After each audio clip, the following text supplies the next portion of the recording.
ये तो सबकी प्रॉब्लम है। आज मैं आपको बताने जा रहा हूं अगर आपकी पेपर में बैलेंस शीट मैच ना हो तो किन चीजों का ध्यान रखें और किस तरह से आप बैलेंस शीट मैच करा सकते हैं। पहला पॉइंट, हाउ टू, हमारी हेडिंग है how to match balance sheet. First point है, सबसे पहले आप देखिए एसेट साइड का टोटल कितना आ रहा है और लायबिलिटी साइड का टोटल कितना आ रहा है। फॉर एग्जांपल एसेट साइड का टोटल है 10,000, लायबिलिटी साइड का टोटल आ रहा है 9,000। मान लीजिए हमारा डिफरेंस कितना है 1,000। या तो देखिए 1,000 का कोई अमाउंट रह तो नहीं गया, एग्जांपल के लिए, एग्जांपल के तौर पे कह रहा हूं 1,000 का अमाउंट कोई ट्रायल बैलेंस में है ऐसा जो हमारा रह गया हो। अगर है तो आपको शायद गलती मिल गई है। या फिर 1,000 का जो अमाउंट जो डिफरेंस आ रहा है, जैसे फॉर एग्जांपल 1,000 डिफरेंस आ रहा है, उसका हाफ कीजिए, वो हो जाएगा 500, या उसको डबल कर दीजिए 2,000। उस अमाउंट का देखिए कोई बैलेंस शीट में रह तो नहीं गया।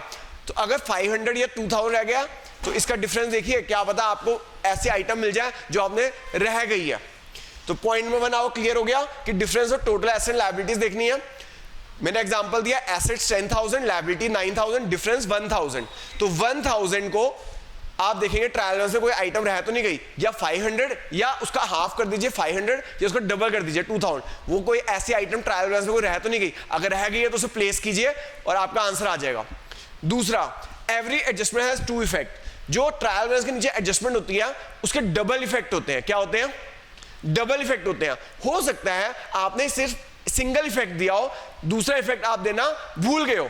एग्जांपल, डेप्रिसिएशन की एडजस्टमेंट है। डेप्रिसिएशन की एडजस्टमेंट एक इफेक्ट होता है पी अकाउंट में आता है और एक इफेक्ट बैलेंस शीट में आता है।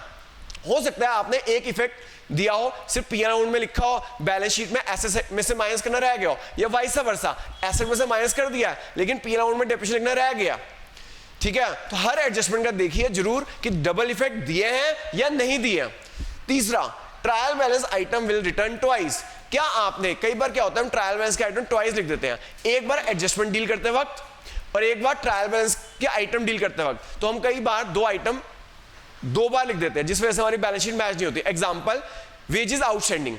वेजेस आउटस्टैंडिंग एडजस्टमेंट में थी, आपने जो ट्रायल बैलेंस में वेजेस थे उसके अंदर ऐड किया आउटस्टैंडिंग वेजेस और ट्रेडिंग में लिख दिया और वेजेस आउटस्टैंडिंग बैलेंस शीट में लिख दिया। फिर क्या हुआ, जब आप ट्रायल बैलेंस देख रहे थे तो जब ट्रायल बैलेंस देख रहे थे उसमें वेजेस फिर से मिले, फिर से आपने ट्रेडिंग अकाउंट लिख दिए, यानी दो बार लिख दिए वेजेस। एक बार वेजेस एडजस्टमेंट डील करते वक्त वेजेस आउटस्टैंडिंग और एक बार ट्रायल बैलेंस डील करते वक्त दोबारा वेजेस लिख दिया।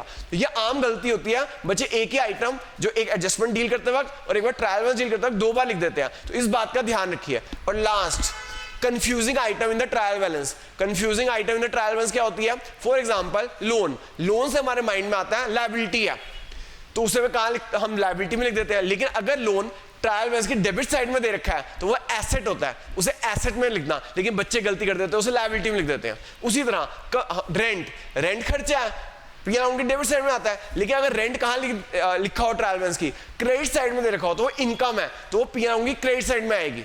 ऐसे कमीशन खर्चा है, डेबिट में आना चाहिए, लेकिन अगर कमीशन ट्रायल बैलेंस की क्रेडिट साइड में हो तो वो इनकम है। समझ आ गया बच्चों? तो इस बात का ध्यान रखिए। ये कैसे पता चलेगा? अगर कोई चीज डेबिट में है तो वो एसेट और एक्सपेंस होते हैं ट्रायल बैलेंस की, अगर ट्रायल बैलेंस की वो क्रेडिट साइड में है तो लायबिलिटी इनकम या कैपिटल होती है। इन चीजों का ध्यान रखेंगे तो आपकी बैलेंस शीट जरूर मैच होगी। अगर इन सब के बाद भी अगर बैलेंस शीट मैच ना हो, टाइम वेस्ट मत करना, आगे चलना, क्योंकि पेपर आगे भी है, जिंदगी आगे भी है। एक ही क्वेश्चन पे मत बिता देना। धन्यवाद।